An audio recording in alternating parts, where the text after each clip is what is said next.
2025 Westchester County Sports Hall of Fame, the late Mr. Charlie Murphy. 1362 White Hill Road, Yorktown, New York. It's probably not a house you've passed by very often, tucked way in the back of the property on a quiet road on the west side of town. But if you're from Yorktown and ever picked up a lacrosse stick between 1960 and the early 2000s, this home is considered a landmark.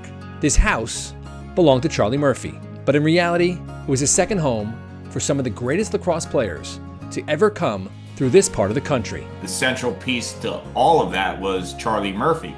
Whether it was the youth, middle school, and high school would come and converge on Mr. Murphy's practice fields, which used to be apple orchards. High school stars, middle school players who aspired to be those stars, and you did it all at Mr. Murph's house. Mr. Murphy's house was where a lacrosse dynasty was born.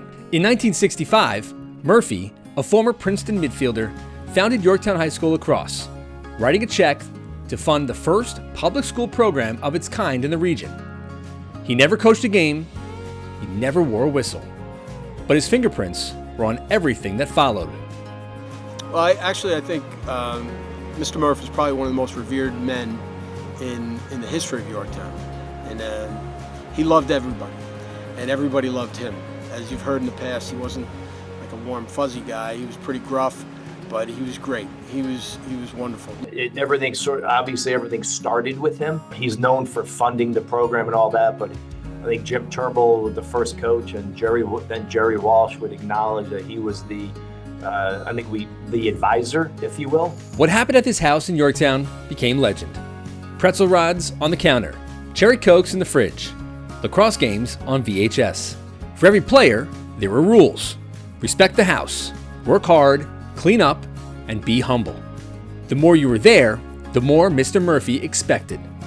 We would go to his house, I would arguably say almost every day, whether it was the summer shooting in the goals in his backyard, and his door was always open as long as you followed the rules. You know, sitting there in the spring after a Saturday practice or a game, and he had a phone right next to his recliner as a direct line to the press box at Bird Stadium, where he'd get calls and people to update him on games, on results and scores, and he'd write them down on his pad. And it's just kids were just enthralled and captivated that he was talking to all these people, but we were able to keep up with all the alumni that were playing in the different college programs and the high-end ones, Hopkins, Maryland, Syracuse.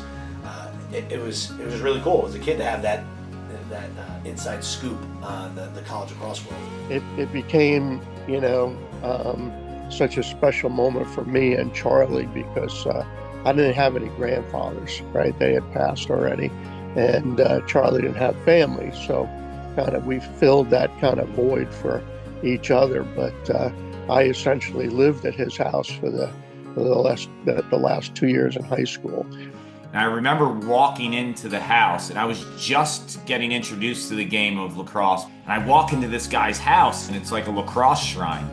There's memorabilia everywhere. There's, state championship trophies and plaques. And I go in and I meet Mr. Murph, and I just remember him being, I guess, somewhat friendly, but testing me out a little bit too. What began in one man's backyard became a breeding ground for greatness. The free play at Murph's, unstructured and creative, shaped a generation of players and coaches who carried his lessons beyond Yorktown. The lacrosse at Yorktown was the platform. It was the horsepower for not only a town to be so successful, but for an area to really flourish in the game. Look, Yorktown in the 1980s and the 1990s had more All-Americans in college than any one town in America. The reason being that all those players had a jump start. The fact that kids picked up a stick earlier, but also had like the benefit of playing every day together in someone's backyard, it's priceless. His legacy lives on each spring in the Murphy Cup, the annual rivalry game between Yorktown and Lakeland Panis, named in his honor. Charlie Murphy passed away in 2005, but for anyone who ever stepped foot inside 1362 White Hill Road, his presence never left.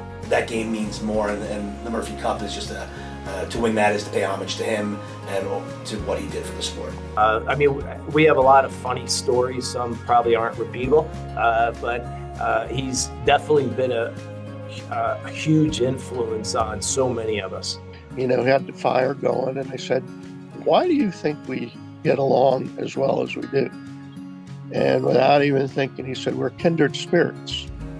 I didn't know what the kindred spirits meant until I went home that night and looked it up, and I was like, that's high cotton. Tonight, Yorktown's greatest friend takes his place among Westchester legends, joining his old partner, Coach Jim Turnbull, in the Westchester County Sports Hall of Fame. Think that, you know, two kind of acerbic guys who together created this beautiful thing. From a farmhouse on White Hill Road to the halls of history, Charlie Murphy's legacy isn't just remembered, it's still lived on today. If I could do half of what he did right, I would consider myself a very successful person.